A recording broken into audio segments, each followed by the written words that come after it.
Hi guys, welcome back to the channel. Happy Healing with Luke. I've been looking into statistics on mental health in 2023 and it's quite an interesting find actually. Now we'll do another video at a later date for 2024's statistics. In the survey I come across stress, depression, anxiety and children and young people, and there was a cross-reference with some in the workplace, which was quite interesting as well. So I'm going to start with stress in the workplace. I don't like the word stress, if I'm honest. It's almost like the new bad back, you know. It's become a fashion which a lot of companies now have, because there's been a lot of abuse, people using the word stress, you know, to, I don't know, they just abuse the system, you know, the full pay and everything else, you know, getting signed off sick and whatnot, you know. So a lot of companies have copped onto that, so we seem to be edging away from it. But the survey does state stress in the workplace, so we'll go with that. So I will be looking at notes, so if you see me turn away, it's because I've got notes.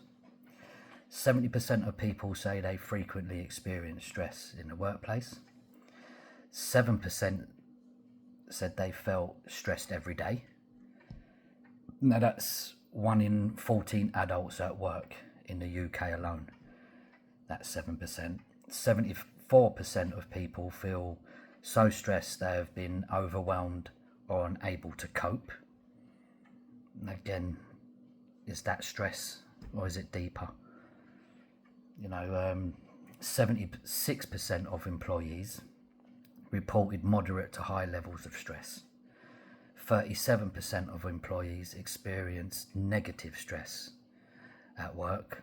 I'd like to know what a positive stress is. 33% reported that high levels of stress has an impact on productivity. Now, I'm not going to argue with that because I think we'll all agree.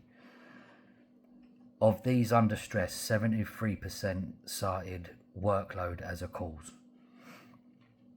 Now, I also come across reasons for work-related stress, with 73% reported workload, as mentioned above.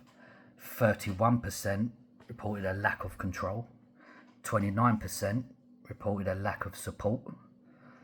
27% reported senior staff members, the reasons for their stress levels. 20% their peers. Now, you could argue that peers and senior staff members come under the same umbrella. 20% said other. 16% said job security. 12% said commuting. Now I can understand that. I've been stressed enough on the way home sometimes when I was living in southeast London. My journey home was on the South Circular. It could take an hour and a half, 2 hours sometimes. Now, most of you would have experienced someone at work saying, plan your journey, leave earlier to get to work, but they won't let you leave earlier to get home, will they? So, you know, I think the commuting side of it possibly is the way home more than the way in. You know, so, I mean, working in South London and living in South East London, it's probably a 14-15 mile journey, and it was taking an hour and a half to 2 hours. It's ridiculous. That was stress. So I understand that.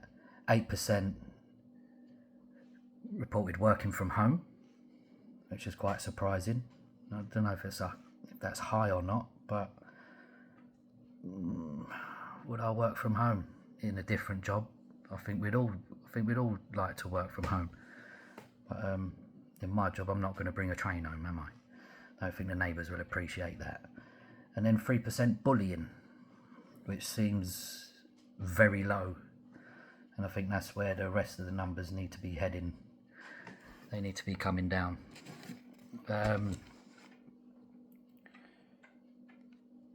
What else have we got? There's anxiety. So anxiety is it's a future-oriented state of mind where people focus and worry on what might happen. You know, that's just a general breakdown of what anxiety is for those who don't know. It's something we hear all the time, but whether we know what it is or not, it's a different matter. So the statistics for 2023 was 6 in 100 people in England were diagnosed with generalised anxiety disorder. Over 8 million people in the UK are experiencing an anxiety disorder at any one time. That's ridiculously high. Less than 50% of those people with generalised anxiety disorder access treatment. That's like extremely low, especially if you've been diagnosed. In the workplace, according to the Workplace Health Report, 60% of employees are experiencing anxiety, and that's quite high. 65% of female employees are experiencing anxiety. 53% of males are experiencing anxiety, and only 10% of all employees are seeking mental health support. That's extremely low, but you're going to find 2024 numbers, I believe, will go up. In video, I've done a video for my company, Alstom, with our employee assistant program, Health Assured. They've got an app called Wisdom, easy accessible. We've got them all over the depot, posters. You just get your phone, there's a barcode, and you can go straight through to the app and download it and get 24-hour assistance. You know, so a lot of companies now are using employee assistant programs. So I do believe 2024 numbers will be vastly improved. That 10% of educated guess will probably go up, hopefully 20 to 25%. And you've got depression. 1 in 6 adults in the UK are experiencing depression. Women are twice as likely to experience depression than men. Is that true? I think it might be a little bit different in 2024. 15% of women receive treatment compared to 9% of men. I kind of believe that, because a lot of us we don't talk enough, especially in the workplace. We worry about our jobs if we open up and share our thoughts and what we're going through at any given time. There is a fear behind it of getting exposed, people talking about you behind your back, the information you share getting spread across the company, and then also fear of losing your job, you know. So I can kind of believe those numbers. And again, in the workplace, 50% of employees experience depression. 50% of male employees experience symptoms of depression. 60% of female employees are experiencing symptoms of depression. But they use the word symptoms, which I clocked straight away. Well, why is it symptoms?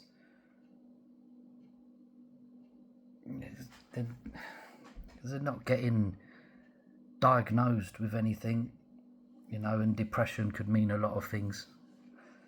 But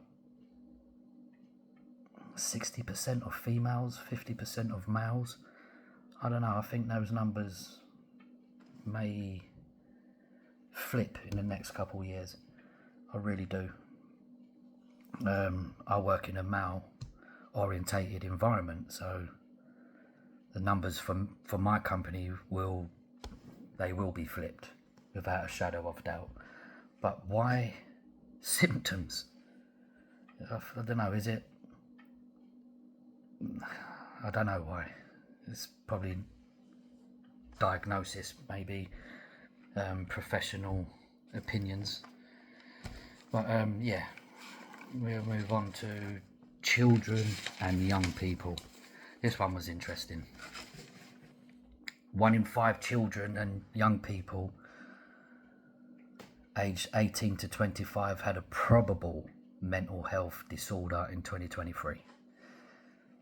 Mental health in children and young people report by the NHS found 20.3% of 8 to 16-year-olds had a probable mental health disorder. 23.3% of 17 to 19-year-olds had a probable mental health disorder, and 21.7% of 20 to 25-year-olds. I also found the NHS in 2023 had 398 mental health support teams in schools and colleges to provide early support to young people with mild to moderate mental health issues, covering 35% of pupils and learners in further education. That's really good. I'm impressed by the NHS pushing this. The NHS are currently training a further 200 teams, which are due to become operational by 2025, which would ultimately cover 5 million, which is over 50% of learners. That's really good. That's a good initiative what the NHS are pushing there. So that's all positive stuff. Then whilst looking at that, I came across the funding for mental health in 2023-24, which is something I questioned in a video back along. I think I was in Box Hill at the time. What the government and the NHS are doing for mental health and where's the funding coming from. So in 2023-24, local NHS bodies, which is the Integrated Care Boards, ICBs, plan to spend 14.4 billion on mental health, learning disability and dementia services in England. This is 14.2% of the total funding allocated to ICBs for health services. NHS England plan to spend a further 2.5 billion on specialised commissioning for mental health services for a total of 16.8 billion, an increase of 4.8 billion since 2017-2018. That's a lot of money. That is an awful lot of money. Now hopefully, which I also stated in that previous video, they train a lot more professionals, counsellors, therapists, etc. Provide more local like drop-in centres. You know, we need a lot more than what we've got, because the numbers are far too high for us to cope. You know, so it's a lot of money, and I'm hoping that it gets pushed in the right areas. The ICBs are expected to meet the Mental Health Investment Standard, MHIS. This requires increases in local mental health spending to be at least as large as overall increases in local funding. So if an ICB receive a 5% increase in its funding allocation, it must increase its mental health spending by at least 5% to meet the MHIS. Now that as well is good. And some more stats. In January 2023, there were 163,719 referrals to talking therapies. 90.1% of referrals accessing IAPTs within 6 weeks. 109,806 referrals for accessing IAPTs. 8.1% sessions of treatment on average per referral. 56,346 referrals completed a course of treatment. 49.7% of referrals moved to recovery. That's good numbers. Really, really good numbers. 66.7% of referrals finishing a course of treatment showed reliable improvement. Again, great numbers. A lot of people are taking their mental health seriously and they're buying into the treatment they're receiving, which I've said in a few videos. You know, you got to believe in the process. You got to believe in your healing. You got to believe in the treatment. You got to put trust into your therapist, which is difficult to do. But if you've got the belief and the desire and the commitment, then the trust will fall into place. You know why you're doing it, and you will achieve the outcome of why you're doing it, you know. So 66.7%, that's an amazing number, by the way. 48,821 internet enabled therapy sessions took place. Again, that's good. I've had therapy this year myself, and that was via Teams, so that's internet based. And 18,032 referrals with an integrated care contact. I guess that my brother, for instance, he's in care, so he would be one of those statistics if he was in need of a bit of therapy. You know, we lost our mum in January, so he could have had therapy, and that would have contributed to the 18,032 referrals. You know, so there's a few stats for you for 2023. I will be looking into 2024. I did briefly have a look. Like I said, the NHS do monthly reports, but I found it quite difficult to find anything for this year. So I will dig deeper, and I will put another video out there.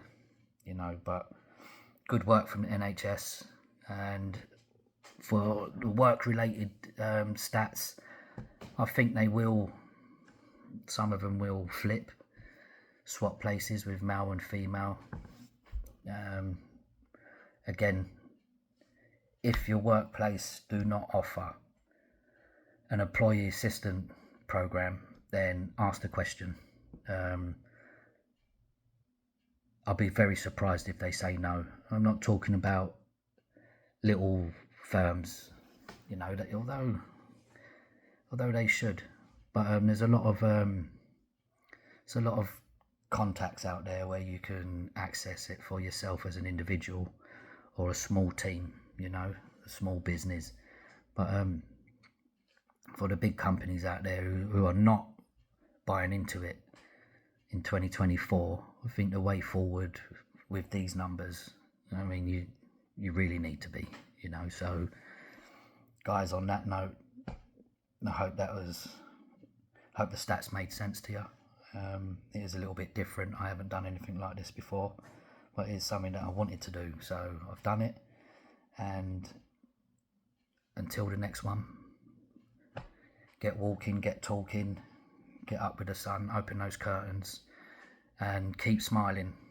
Encourage the talking, offer support, put aside your differences, and let's rid this stigma. Okay guys, so on that note, love you all, happy healing with Luke.